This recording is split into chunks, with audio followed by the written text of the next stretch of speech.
Hello everyone, welcome to government job Adda 24/7। तो एक और नोटिफिकेशन सीएसआईआर की तरफ से आ चुका है। तो मैं आप सभी को उसके बारे में कंप्लीट डिटेल देने वाला हूं। क्या एज क्राइटेरिया है फॉर्म फिलिंग का, क्या एग्जाम पैटर्न रहेगा, क्या क्वालिफिकेशन मांगा है। चलिए सारी बात जानकारी कर लेते हैं। और सबसे इंपॉर्टेंट बात, इसमें आईटीआई नहीं मांगा गया। तो आपको ये क्योंकि काफी सारे स्टूडेंट्स का डाउट आता है सर इसमें आईटीआई चाहिएगा या नहीं, तो आईटीआई आपका नहीं मांगा गया। कुछ पोस्ट के लिए ग्रेजुएशन चाहिए, कि उसके लिए कुछ डिप्लोमा मांगे गए हैं। तो हर पोस्ट की अलग क्वालिफिकेशन है, तो उसके ऊपर भी बात करने वाले हैं। तो ये जो नोटिफिकेशन निकल के आया सीएसआईआर की तरफ से, सीएसआईआर नेशनल एरोस्पेस लेबोरेटरीज की तरफ से वैकेंसीज निकल कर आई हैं। और यहाँ पर जो आपकी पोस्ट है, आपकी टेक्निकल असिस्टेंट के लिए ये पोस्ट के लिए वैकेंसी निकली है। तो यहाँ पर बात करेंगे, जो ऑनलाइन स्टार्ट हो चुका है फॉर्म फिलिंग के लिए। ऑनलाइन फॉर्म फिल आप स्टार्ट कर सकते हैं। 28 फरवरी से इसका फॉर्म फिलिंग स्टार्ट हो चुका है और लास्ट डेट है 11 अप्रैल। 11 अप्रैल इसका फॉर्म फिलिंग का लास्ट डेट होने वाला है। ठीक है, 11 अप्रैल आपका लास्ट डेट होने वाला है। तो बात करते हैं इसमें डिटेलिंग में थोड़ी सी। और सबसे पहले सबसे इंपॉर्टेंट बात, ये जो बात है, जो जॉब है कंप्लीटली परमानेंट जॉब है। और इसमें जो अलाउंसेस इसके सैलरी वगैरह में मिल रहे हैं, वो कंप्लीटली वही अलाउंसेस हैं जो सेंट्रल गवर्नमेंट की जॉब में मिलते हैं। तो आपके लिए बहुत बेहतरीन अगर जॉब होने वाली है, अगर आप इसमें एग्जाम क्वालिफाई कर देते हैं। तो क्या क्या पैटर्न है, सारी बातों को जानते हैं। सबसे पहले इसमें बात करते हैं नंबर ऑफ पोस्ट की। टोटल जो पोस्ट है टेक्निकल असिस्टेंट की, टोटल पोस्ट है 36 पोस्ट होने वाली है। 36 और 7 पोस्ट जो है बैकलॉग होने वाली है।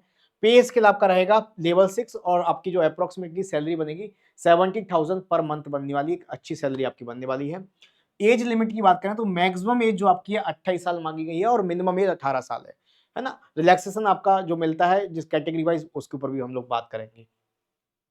आगे बात करते हैं तो पोस्ट वाइज आपको बता देता हूं कैटेगरी वाइज किस किस पोस्ट के लिए दी गई है। तो सबसे पहले बात करते हैं आपकी पोस्ट कोड की। यहाँ पर देखिए ये रहा। तो सबसे पहले बात करेंगे पोस्ट के लिए। टेक्निकल असिस्टेंट 6 पोस्ट है आपकी। कैटेगरी जनरल के लिए 2, ओबीसी नॉन क्रीमी लेयर 2 और एससी के लिए 3। यहाँ पर पोस्ट कोड TA101 के लिए। तो क्वालिफिकेशन क्या मांगा गया है, यहाँ पर आपका डिप्लोमा मांगा गया है इलेक्ट्रॉनिक्स में या इलेक्ट्रॉनिक्स कम्युनिकेशन में, इंजीनियरिंग टेक्नोलॉजी, या एटलीस्ट 3 ईयर और at least 3 year full time duration with 60% marks and experience of 2 year in this relevant area, right. या इसके अलावा डिप्लोमा हो आपके पास इलेक्ट्रॉनिक्स का, या 2 ईयर का full time duration in case of lateral admission in diploma course with minimum 60% marks and experience of 2 year in the relevant area. अगला post है, पोस्ट कोड नंबर है 102, टेक्निकल असिस्टेंट की ही post है। 16 post यहाँ पर देखने को मिलेगी। यहाँ पर क्वालिफिकेशन अलग है। यहाँ पर आपको मैकेनिकल इंजीनियरिंग का डिप्लोमा चाहिए, टेक्नोलॉजी का diploma, at least 3 year full time duration का, 60% मार्क्स और एक्सपीरियंस होना चाहिए 2 साल का। या मैकेनिकल इंजीनियर टेक्नोलॉजी और लास्ट 2 ईयर का फुल टाइम ड्यूरेशन और 60% मार्क्स और आपके 2 साल का एक्सपीरियंस यहाँ पर होना चाहिए। पोस्ट कोड 103 में बात कर लेते हैं। तो यहाँ पर भी आपको डिप्लोमा मांगा गया है केमिकल इंजीनियरिंग का, टेक्नोलॉजी का, at least 3 year full time duration का, और आपको 2 ईयर का यहाँ पर एक्सपीरियंस मांगा गया है। ओके, इसके बाद बात करते हैं पोस्ट कोड 104 की। तो यहाँ पर जो क्वालिफिकेशन है आपकी, यहाँ पर आप देखेंगे यहाँ पर केवल 1 साल का एक्सपीरियंस मांगा गया है और बीएससी होनी चाहिए कंप्यूटर साइंस की, 60% मार्क्स कम से कम होने चाहिए, या बीएससी कंप्यूटर साइंस की 60% मार्क्स और 1 ईयर का फुल टाइम प्रोफेशनल क्वालिफिकेशन। यहाँ पर एक्सपीरियंस नहीं भी होगा तो चलेगा। ठीक है, तो इस तरीके से पोस्ट की कैटेगरी वाइज, पोस्ट वाइज आपको यहाँ पर वैकेंसी देखने को मिलने वाली है, राइट। तो सभी पोस्ट के लिए आपको अलग अलग क्वालिफिकेशन यहाँ पर आप लोग डिटेलिंग में देख सकते हैं। ये पीडीएफ आपको मिल जाएगा। उसके अलावा अगर बात करते हैं तो टोटल पोस्ट आपकी 43 पोस्ट है। 36 पोस्ट प्लस 7 बैकलॉग पोस्ट आपको देखने को मिलेगी। ओके, बेनिफिट्स जैसा कि मैंने बताया, जो सेंट्रल गवर्नमेंट की जॉब में बेनिफिट्स अलाउंसेस मिलते हैं, वो आपको सभी अलाउंसेस यहाँ पर मिलने वाले हैं। उसके बाद बात करते हैं आपकी एज लिमिट की। तो एज का मैंने बताया, मिनिमम एज आपकी 18 साल होनी चाहिए और मैक्सिमम एज 28 साल।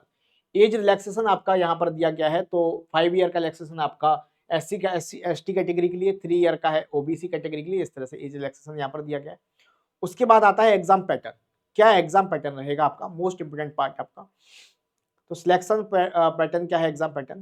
तो मोड ऑफ सिलेक्शन, तो सबसे पहले क्या होगा, जैसे आप फॉर्म फिलिंग करेंगे, फॉर्म फिलिंग करने के बाद the candidate are recommended by the screening committee will be invited for trade test. अगर आप ट्रेड टेस्ट में क्वालिफाई करते हैं देन आपको कॉम्पिटिटिव रिटन एग्जाम जो होगा, इसका रिटन एग्जाम होगा, उसको देने का मौका मिलेगा। उसमें आपके 3 पार्ट में पेपर होंगे। कैसे होंगे मोड ऑफ रिटन एग्जाम में, 3 पार्ट होंगे, पेपर 1, पेपर 2, पेपर 3, 3 पार्ट होंगे। और ये जो एग्जाम है आपका, हो सकता है ऑफलाइन हो, ओएमआर बेस्ड, या हो सकता है कंप्यूटर बेस्ड यानी कि सीबीटी हो। अभी ये कंफर्म यहाँ पर नहीं करा गया है। फाइनल मेरिट बनेगी, देखो पेपर 1 देंगे आप, तो जब पेपर 1 को क्वालिफाई, पेपर 1 केवल क्वालिफाइंग होगा, पहले क्रेडिट टेस्ट होगा देन पेपर 1 होगा, पेपर 1 क्वालिफाइंग होगा। अगर आप पेपर 1 को क्वालिफाई करते हो, उसमें शॉर्ट लिस्ट होते हैं, देन तब आपको पेपर 2 और पेपर 3 के लिए बुलाया जाएगा। अगर आप पेपर 1 में ही क्वालिफाई नहीं हो पाते तो आपका यहाँ पर मामला खत्म है ना, ऐसे समझिए, ठीक है। तो पेपर 1 केवल क्वालिफाइंग होगा, पेपर 2 और पेपर 3 के नंबर्स मार्क्स के बेस पर आपकी मेरिट बनेगी, उसके बेस पर कट ऑफ बनने वाली है, ठीक है। तो medium of questions English Hindi दोनों में रहेगा। आपका स्टैंडर्ड ऑफ एग्जाम आपका ग्रेजुएशन लेवल का एग्जाम रहेगा। टोटल 200 क्वेश्चन आएंगे जिसमें 3 घंटे मिलेंगे आपको। तो बात करते हैं पेपर 1 की। पेपर 1 आपका 1 घंटे का रहेगा, जिसमें मेंटल एबिलिटी टेस्ट होगा आपका। 50 क्वेश्चन होंगे 100 नंबर के, हर क्वेश्चन 2 नंबर का, और इसमें कोई नेगेटिव मार्किंग नहीं होगी क्योंकि ये केवल क्वालिफाइंग नेचर का है। उसके बाद जब आप जनरल मेंटल एबिलिटी टेस्ट में आप समझ गए होंगे, जनरल इंटेलिजेंस होता है, क्वांटिटी एप्टीट्यूड होता है, रीजनिंग, प्रॉब्लम सॉल्विंग, सारी चीजें आती हैं। उसके बाद हम लोग बात करते हैं पेपर 2। जब आप पेपर 1 में क्वालिफाई होंगे तो पेपर 2 के लिए बुलाया जाएगा, जिसका टाइम पहले मिलेगा 30 मिनट, जिसमें जनरल अवेयरनेस और इंग्लिश लैंग्वेज होगी। 25-25 क्वेश्चन होंगे, हर क्वेश्चन 3 नंबर का, तो 75-75 नंबर होगा, और 1 नेगेटिव मार्क होगा एवरी रॉन्ग क्वेश्चन। मतलब हर सही क्वेश्चन के लिए 3 नंबर और गलत क्वेश्चन के लिए 1 नंबर काट लिया जाएगा। पेपर थर्ड होगा, पेपर थर्ड होगा जिसके लिए 90 मिनट आपको 1.5 घंटा मिलेगा। और कॉन्सेंट सब्जेक्ट आपको 100 क्वेश्चन होंगे 300 मार्क्स के, और वही 1 मार्क की नेगेटिव मार्किंग आपकी होने वाली है। देन आपका पेपर 2 हो जाने के बाद आपका मेरिट निकलेगा पेपर 2 और पेपर 3 के बेसिस पर, उसमें शॉर्ट लिस्ट स्टूडेंट, उसकी कट ऑफ को क्रॉस करने वाले स्टूडेंट को सिलेक्ट किया जाएगा, ठीक है। चलिए उसके बाद बात करते हैं आपका आगे का कि फीस वगैरह क्या रहने वाला है, और क्या कंडीशंस यहाँ पर इंपोर्टेंट है आपके लिए, ठीक है। तो और क्या क्या कंडीशंस इंपोर्टेंट है और वेबसाइट अप्लाई कैसे करेंगे उस पर भी हम लोग बात कर लेते हैं, ठीक है। तो यहाँ पर आपका, हाँ, अप्लाई कैसे करना है, तो अप्लाई करने के लिए आपकी ऑफिशियल वेबसाइट दी गई है https://www.nal.res.in। इस पर जाके आप लोग इस फॉर्म को फिल कर सकते हैं। आप पीडीएफ भी मिलेगा, पीडीएफ पर डायरेक्ट इस पर क्लिक करेंगे आपका लिंक ओपन हो जाएगा, या इसको सर्च करके भी आप फॉर्म फिल कर सकते हैं। अगर मैं फीस की बात करूं तो बेसिकली इसका जो फीस है 500 रुपए फीस है जनरल और ओबीसी कैटेगरी के लिए, और अदर सभी कैटेगरी के लिए इसमें फीस में छूट दी गई है ना। यहाँ पर आप देख सकते हैं क्लियरली लिखा हुआ है फीस के लिए, हाँ ये रहा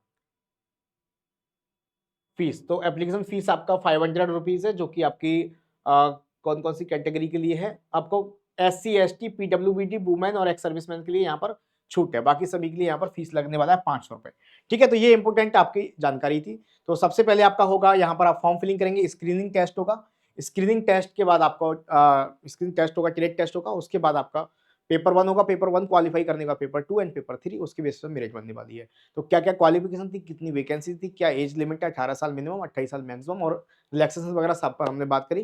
तो आपका जो लास्ट डेट है फॉर्म फिलिंग करने का, वो अभी आप फॉर्म फिल कर सकते हैं इसका 11 अप्रैल तक। तो अगर आप इंटरेस्टेड हैं, आपकी कोई दोस्त आपको जानते हैं जो इसमें एलिजिबल है और इंटरेस्टेड है, तो आप उनको ही सजेस्ट कर सकते हैं। ऐसी ही अपडेट्स को सबसे पहले जानने के लिए चैनल पर नए हैं तो सब्सक्राइब कर दीजिए, जिससे आपको सबसे पहले अपडेट मिल जाए करे। कोई और डाउट है आपको इस वैकेंसी को लेकर तो आप मुझे कमेंट में बताइए, कमेंट में आपका यहाँ पर सॉल्यूशन करा जाएगा। बाकी इसका पीडीएफ मैं आपको अपने टेलीग्राम पर डाल दूंगा, और ऐसी और अपडेट का PDF Ayushman sir math group Telegram पर आप जुड़ सकते हैं, वहां से आप लोग ज्वाइन कर सकते हैं, ठीक है। मिलेंगे नेक्स्ट सेशन में, तब तक के लिए धन्यवाद, thank you, bye bye, take care, thank you.